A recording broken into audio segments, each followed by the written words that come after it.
Janaranjana Yasudanandana Braja Janaranjana Jamunatira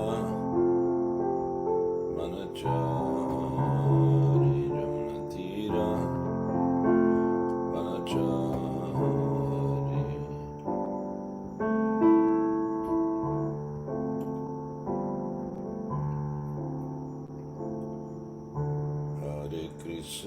Hare Krishna Krishna Krishna Hare Hare Hare Rama Rama Rama Hare Hare Hare Krishna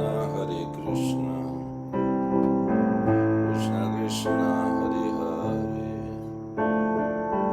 Hare Rama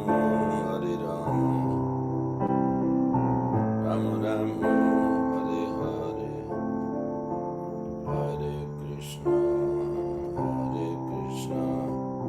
Krishna Krishna Hare Hare Hare Rama Rama Rama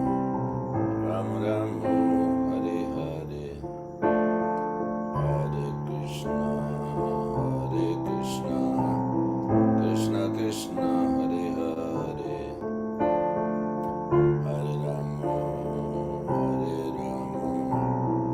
Rama Rama Hare Hare Hare Krishna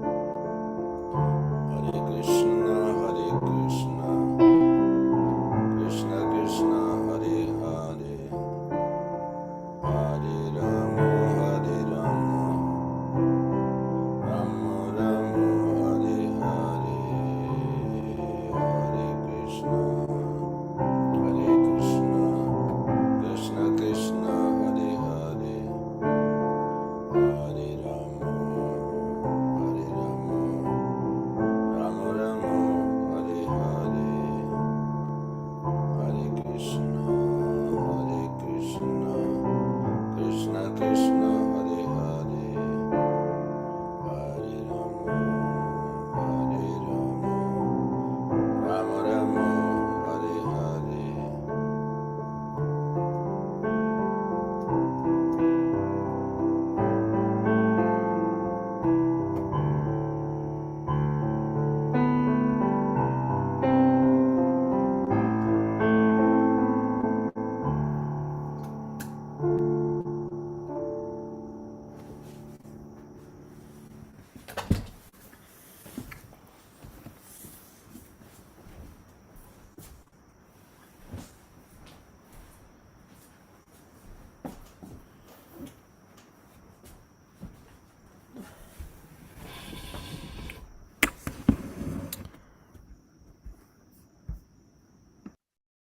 Good morning, devotees. We are reading from Srimad Bhagavatam, as usual. We're in the 5th canto, 10th chapter, text number 3.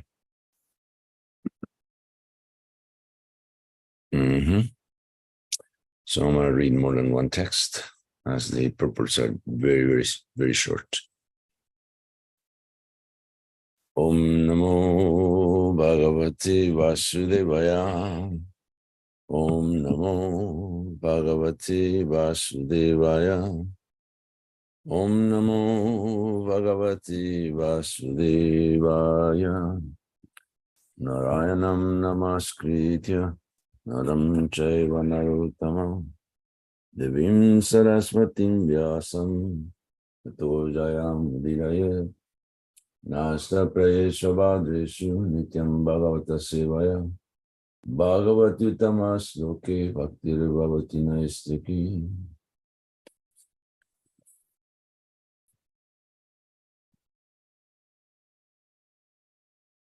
And the verse.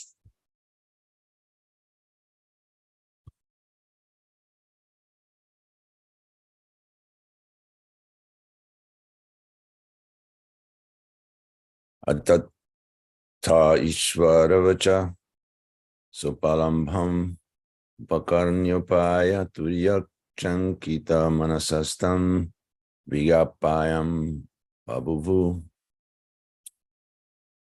Ata thus they, the carriers of the palanquin, Ishwaravacha, the words of the master, King Rahugana, Sa upalambam, with reproach, upakarnya, hearing, upaya, the means, turiyat, from a fourth one, Shankita manasa, whose minds were afraid, tam, him, the king, viyapayam babuvu, inform. Translation and purport by His Divine Grace, Srila Prabhupada. When the palanquin carriers heard the threatening words of Maharaj Rahugana, they became very afraid of his punishment and began to speak to him as follows. Purport. According to political science, a king sometimes tries to pacify his subordinates, sometimes chastises them, sometimes divides them, and sometimes rewards them. In this way, the king rules his subordinates. The bearers of the palanquin could understand that the king was angry and that he would chastise them. Let's read the next verse. Na vayam naradeva pramata bhavan niyam manupata sadveva vahama ayam adunaiva niyukto pina drutam brajati nanina saha bodhum uhavayam parayama iti. O Lord, please note that we are not at all negligent in discharging our duties. We have been faithfully carrying this palanquin according to your desire. But this man, who has been recently engaged to work with us, cannot walk very swiftly. Therefore, we are not able to carry the palanquin with him. Report. The other palanquin carriers were Shudras, whereas Jada Bharata was not only a high caste Brahmana, but also a great devotee. Shudras do not sympathize with other living beings, but a Vaishnava cannot act like a Sudra. Whenever a Sudra and a Brahmana Vaishnava are combined, there will certainly be imbalance in the execution of duties. The Sudras were walking with the palanquin without at all caring for the ants on the ground, but Jada Bharata could not act like a Sudra, and therefore difficulty arose.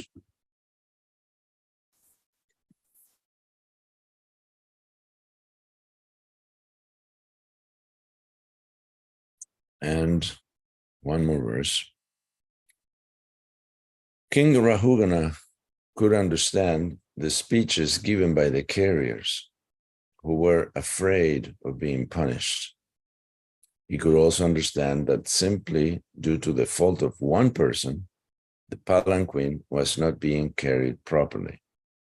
Knowing this perfectly well and hearing their appeal, he became a little angry, though he was very advanced in political science and was very experienced. His anger arose due to his inborn nature as a king. Actually, King Rahugana's mind was covered by the mode of passion, and he therefore spoke as follows to Jada Bharata, whose Brahman effulgence was not clearly visible, being covered like a fire, covered by ashes. Purport. The distinction between Rajaguna and Sattvaguna is explained in this verse. Although the king was very upright and advanced in political science and governmental management, he was nonetheless in the mode of passion, and therefore, due to slight agitation, he became angry. Jada Bharata, despite all kinds of injustice endured because of his deaf and dumb display, remained silent by the strength of his spiritual advancement. Nonetheless, his Brahma Teja, his Brahman effulgence, was indistinctly visible in his person. Om Agyana Timirandasya Gyananjana Salakaya Chaksuru Umilitam Jena Tasmai Shri Gurave Namaha Kam Karoti Vachalam Pangum Nanga Yategirim Yat Kripatamaham Vande Shri Gurun Dinataranam. Paramananda Madhavam Shri Chaitanyam Ishwaram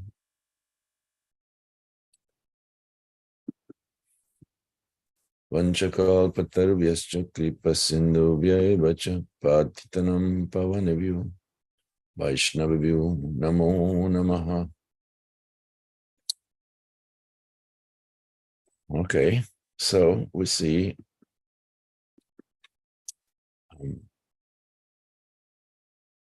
from the beginning that the palanquin being carried by, I don't know what happened to the fourth guy, it's not clear. But the carriers found Jad Bharata, who was basically just making sure that he didn't make the same mistake he made the last time of getting entangled by being attached to a deer, and just by his spiritual strength, Prabhupada puts in the purport, he remains silent. Now, this is not easy to remain silent, as everybody wants to speak. Everybody wants to be heard. The first verse of Nectar of Instruction, Vachu Vegam, Manasa Krodha Vegam, Jiva Vegam, Udaropasta Vegam, Etam Veganyo Visaheta Duram, Dhira, Sarvama Pimam Prithivim, Sashishat, Vachu Vegam, this urge, Vegam means urge to speak, is there.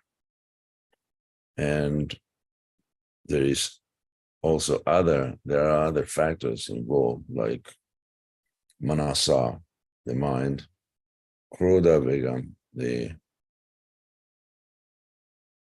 anger that is just below the surface. Even it is said that great sages, they are able to control lust, and this is a tough one, as Arjuna described the mind more difficult to control than the wind in the Gita. And this is true. It's very difficult to control the mind, especially if the mind is spoiled. And in our case, we had millions of lifetimes of practice to let the mind run amok. So after lust, which is not satisfied, comes anger. That's the consequence of uncontrolled lust. Krodha, anger. Jivha, not J-I-V-A, but J-I-H-V-A, long A. That means the tongue. Again, Begam, this word is repeated. Vacho Begam, Krodha Begam, Jiva Begam, Daropasta Begam. The tongue, Jiva, the tongue wants to eat palatable things and speak nonsense. This is at the request of a mind. This is what most living entities are engaged in, and just flapping their tongue and putting any nonsense in their mouths. And then the urge, Vegam, becomes Udara Upasta. It gets to the belly and the genitals. Once it passed through the tongue, there is no stopping it. So that's where spiritual life begins. This is the first verse of the Nectar of Instruction, Upadeshamrita, by Srila Rupa Goswami. And once things pass the tongue, then it goes straight to the belly and the genitals. And it's very difficult to have a normal, peaceful life. There will be no happiness. One will be tossed. One will be controlled by one's senses. And without controlling the senses, there is no possibility of peace and happiness. It's just like a dog, just like a child. They're uncontrolled and cannot be left alone because their senses are overwhelming their capacity, and they have no control. So we have to be cautious of this happening to us.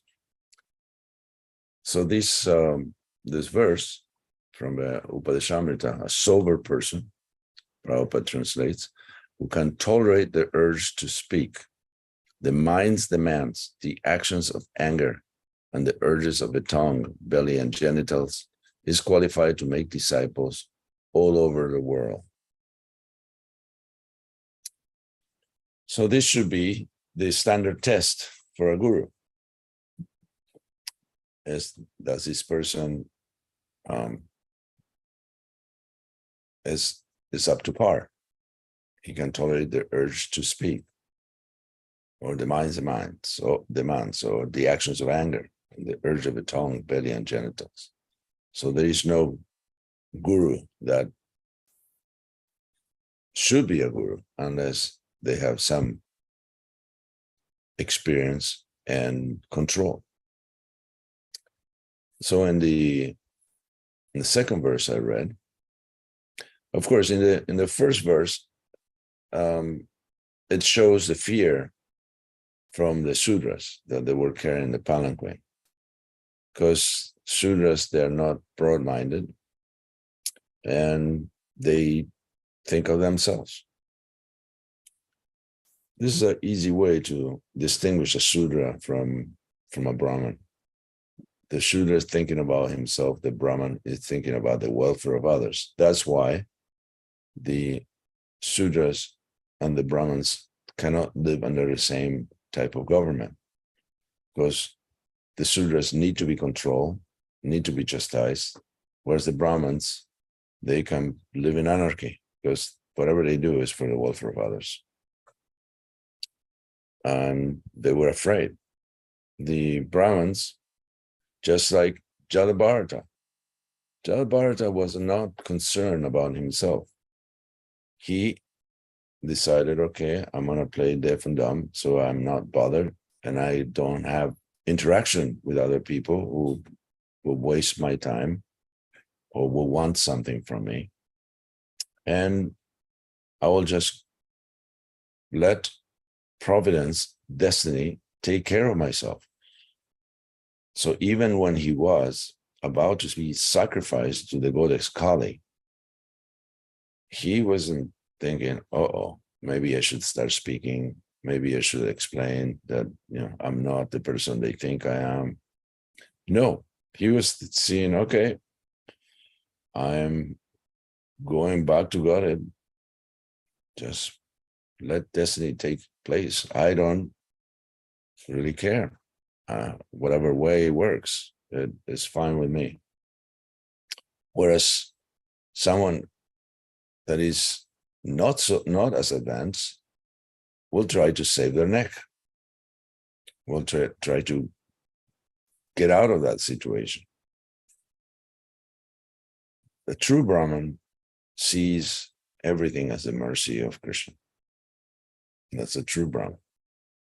And a Shudra sees that the world is there to be enjoyed, to squeeze pleasure from. In the next verse, number 4, O Lord, and Lord with a small L, because they're talking to the king, please note that we are not at all negligent. In other words, it's this other man. We are not able to, we are doing fine. We are the synchronized palanquin carrying team. And this man is not cooperating. So that's another characteristic of the Shudras. They're not philosophical, and they blame someone else. A Brahman, another difference, Brahman never blames anybody. It's my destiny, it's my karma, it's my misfortune.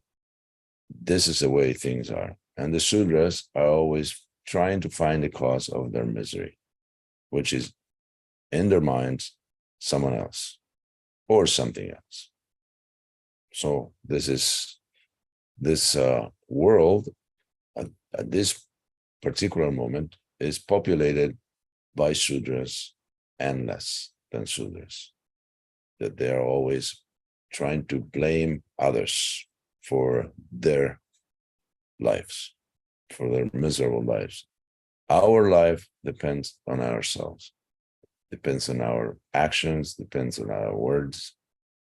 How do we behave will reflect greatly in our life. So in the purport, Prabhupada again remarks that the palanquin carriers were Sudras, and Jada Bharata was born as a high caste Brahmin, but he was also a great devotee, the best combination. So Sudras, Prabhupada said, do not sympathize with other living beings. A Vaishnava cannot be like that.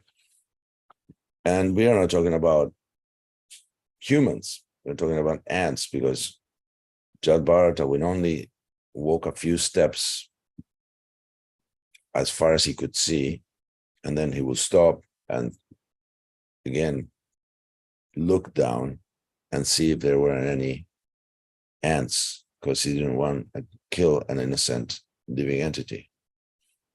And that will disrupt the trip, because the other carriers will continue to walk, but he will stop, so they had to stop, and that will jolt the king. And in the next verse, King Rahugana could understand the speeches given by the carriers, who were afraid of being punished. In other words, they were acting and speaking out of fear. So a Brahman tells the truth. Of course, if possible, truth should be spoken in a pleasant way, but it should be spoken anyway. So this is the business of Brahmanas. They tell it as it is. And the Sudras, they just try not to be harmed, not to be punished.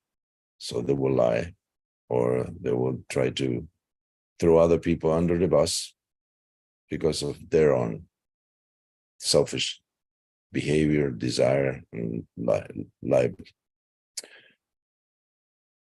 The king could understand that because of the fault of one of them, the palanquin wasn't being carried properly. And he became angry. And this is the nature of a king. The Brahman is in the mode of goodness. The king is in a mixture of goodness and passion, with passion pulling down the goodness. So you can tell when someone is in the mode of passion because they're quick to anger. Even though he was experienced and advanced in political science, he still became angry. And that he was born to rule, and that came with the territory. When one's mind is covered by the mode of passion, this is what happens. Angers easily. And he decided to speak to Jada Bharata. Prabhupada, the Bhagavatam says that the Brahman effulgence was not clearly visible, being covered like fire covered by ashes. And we can see that those who are making spiritual advancement, they have certain effulgence of an aura. You cannot define. It's not like some Hollywood like shining lights coming out of the back of a person, but you can tell that person is different. Like let's say if you go to I don't know, maybe I'm speaking out of place here, but I've been to places where I can actually see a devotee in a crowd, a devotee that I never met, because of how they look, because of the light that is emanating from this person. It happened to me many times at airports and airplanes in particular. Yes, I've seen someone you can tell is a devotee. They may not have neck beads on, they may not have kurta, they may not have anything, but you can see, oh, that's a devotee. And Bharata, he was the best among devotees, a very advanced Paramahansa. So because of his neglect, because he would rarely bathe, because he would not take care of he basically wanted to be incognito, wanted to be in disguise, to be invisible to others. And the effulgence of this devotee was covered.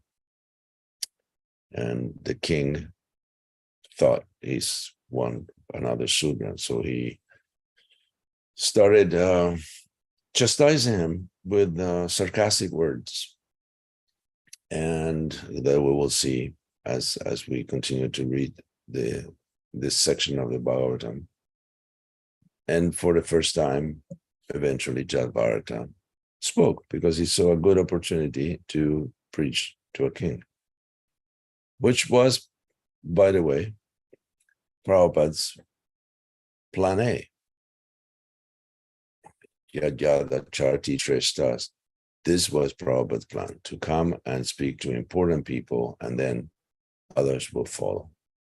But that didn't work out in the beginning, so he just accepted anybody who came off the street, and hippies and the neglected, the despondent, the salt of the earth at that point. The Prabhupada, with his all-encompassing embrace, he welcomed everyone, literally everyone. People who had no idea of up or down. They had no objective in life. They only had uncontrolled senses, but they loved them because of his charm. This more or less like Krishna and his associates. They don't care in Goloka Vrindavan. They don't care about the Godhead part. They just love Krishna. They don't care about anything else. They just love him. So devotees in the beginning were people who just fell in love with Prabhupada. They didn't understand. Their mind was clouded, and they couldn't understand the philosophy. They couldn't understand Prabhupada's accent. And they fell in love with Prabhupada and Kirtan and Prasadam. Everything came one after another, but it was Prabhupada the center. So here, Maharaj Rahugana, who thinks he has a right over his citizens, and not just to protect them, but just also to chastise them, because that's how a king operates. Sometimes praises, sometimes offers gifts, sometimes chastises. So this was the time to chastise. But, oh, surprise, Bharata decided to talk back, to actually explain to the king that he was wrong, And this happened for the good fortune of King Rahugana, who obviously must have had some serious piety to be able to hear attentively, understand, accept, and ultimately help uncover the real person, Jada Bharata, behind this disguise that he put on in order to avoid the interaction with the material nature. So this is a very interesting story. There are many take-home points, like the desire to be, the desire for notoriety in a good sense of the word, that Jada Bharata gave it up. The desire to speak, to be heard, that he gave it up. This worship, adoration, distinction, all these things that appear so enticing, and they are actually traps from Maya and impede one's spiritual advancement. One is this desire to feel good. In order to feel good, you need to become good. So Jada Bharata is teaching a lot of lessons. And also when he spoke, he didn't speak on his behalf, as if saying, who do you think you are? Do you know, you don't know who you're messing with. He was not on that platform. He wanted to enlighten the king. That was his purpose for finally speaking. I was giving a Zoom class yesterday to some yoga teachers, very, very new to Krishna consciousness. I'm not sure. I was invited. I'm not sure how much they know. They were reading it was like a Gita class, an introduction to the Gita. And I actually, somehow I felt inspired, even though I didn't know where they were at. I felt inspired to just give him a mega dose instead of going for the usual a little wishy-washy thing and inject a little thing here and there. I just went in to explain the nature of Godhead. And one question that somebody asked was that one of the things I said was that our life doesn't feel complete. We're not totally fulfilled because we have this capacity to love that goes beyond the ordinary. We actually have the capacity to give and receive love in practically unlimited amounts. And only Krishna can reciprocate with that volume. And then I also spoke about how one should not, in order to practice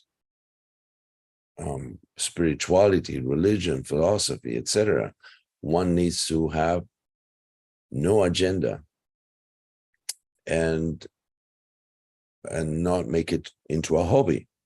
As Shukadeva Goswami told Parikshit Maharaj, the definition of religion is savai pumsa paro dharmo yato bhakti radhokshaje ahaitukiya pratihata, unmotivated, uninterrupted. Yayatma suprasidati. That's the only thing I can give pleasure to the soul. That things are done without motivation and without interruption. So the question that was asked is, if you want that, if you want this ocean of love, isn't that a selfish desire? And I had to think about that. But my answer, and please correct me if you think I'm wrong or if you have something to add. I said that this is our birthright, that we deserve it because that's who we are. We are lovers of God. We lost the right to do it because of our actions, but that's who we are. So to desire to have unlimited love and to give unlimited love, to desire to be in love with God is not just a perk. something to obtain. It's something that we had and we deserve as long as we go through the right process. Anyway,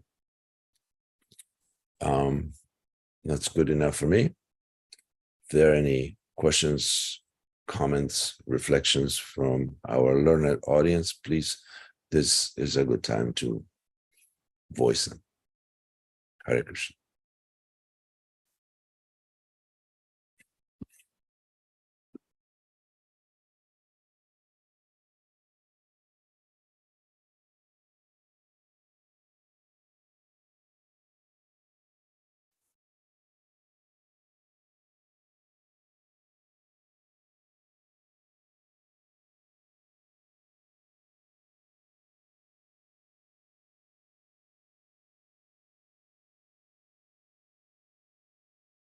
All right. I guess I put everybody to sleep.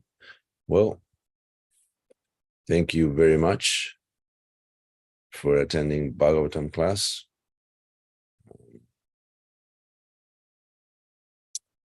I'm not, next Friday, I'm getting surgery and I won't be able to either give class or coordinate about those who give class. So I'm looking for a replacement, at least perhaps temporarily, that can take over the scheduling of Bhagavatam class. So please message me, text me, and let me know if you can help with this. All right. All the best. Hare Krishna. All glories to Srila Prabhupada. Hey, Yeah. Hare Krishna. I'm Hare- sorry, I don't really have any don't have a question or anything to add really, but I would like to thank you for a nice class. And I also want to express my wishes for a successful surgery and a quick recovery. I don't envy you at all for that procedure, and I hope that goes well for you. Thank you, Prabhu. Much appreciated. Yes, I hope so too. And we'll see. This is in Krishna's hands, like everything else. Hare Krishna. Hare Krishna. Okay, Grantaraj Srimad Bhagavatam ki jai, Srila Prabhupada ki jai. Hare Krishna.